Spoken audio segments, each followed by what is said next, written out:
But I've always been goofy though, and I think it's because I'm an only child. I think it's because I'm an only child. Are there any other only children in here tonight? Oh, great. So your parents didn't like having sex either. Listen, I love being an only child. I love being an only child because only children were very unique in that we all have that same awkward moment when we realize that we're the reason why our parents didn't have more kids.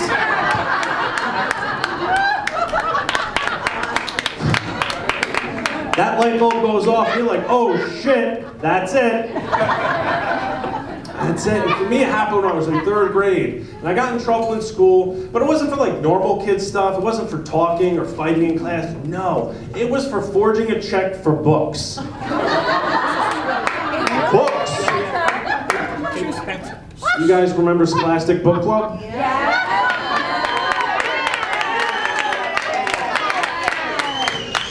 What is it about books and that book club that makes kids lose their fucking minds?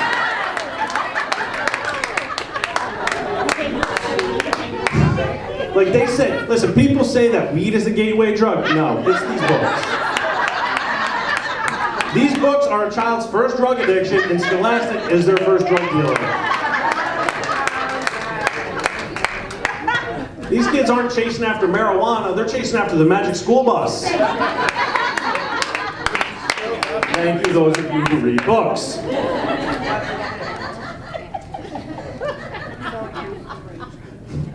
Like parents are always worried about like a drug dealer roaming the playground. No, they should be worried about a sales rep from Scholastic. Just hanging around the jungle gym, hanging around the monkey bars. Psst, hey kid. Psst, hey kid. Kid, you like to read? You like to read? Yeah, you like to read? Cool. I got that new Harry Potter. Hardcover, first edition, fresh book smell, 20 bucks. Scholastic knows what they're doing. They know what they're doing. Listen, a drug dealer always knows their clientele. That's why they put all the new product on the front flyer, on that front page. They get these kids jonesing by lunchtime. By the time that flyer comes out and lunch hits, these kids are bouncing around the cafeteria like, oh man, I just need these goosebumps, man. Oh man, I just need these goosebumps. Oh shit. Come on, baby, let me hold the chapter. Let me just hold the chapter. Come on, man, let me get a chapter.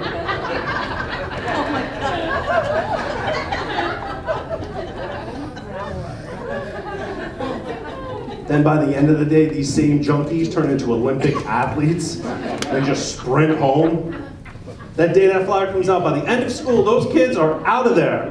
My bus driver would see me, he'd say, hey Ralph, you want to take the bus? I'd be like, nope, I'm gonna go home. I'm gonna run, and I would take off like the road runner. Just like, that's it. That's it, I'm off. And I would burst through the door, sweat pouring. I'd see my parents be like, Mom and Dad, give me some books. Mom and Dad, buy me some books. Mom and Dad, I need these books.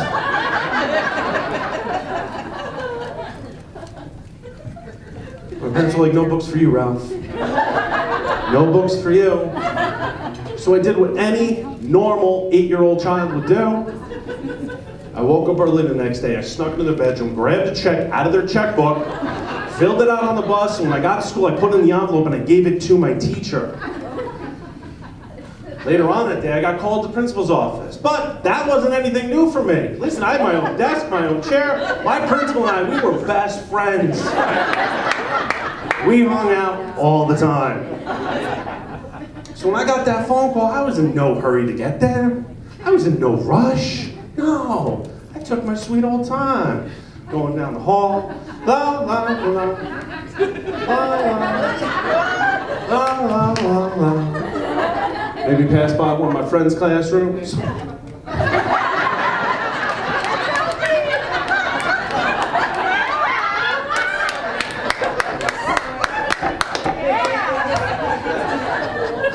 Try to get them in trouble, that way I have company down at the principal's office.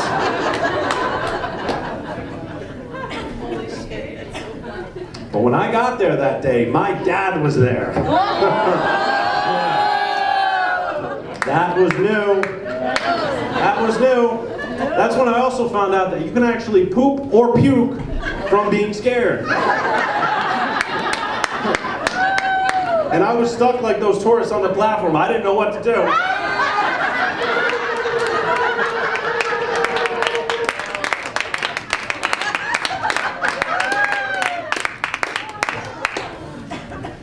So we go from the waiting room into the principal's office.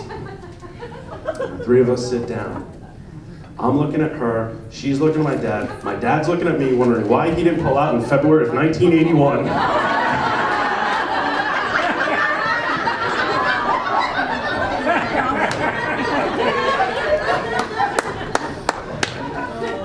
And then out comes the check. And at 8 years old, I didn't know you couldn't fill a check out in pencil. Yeah.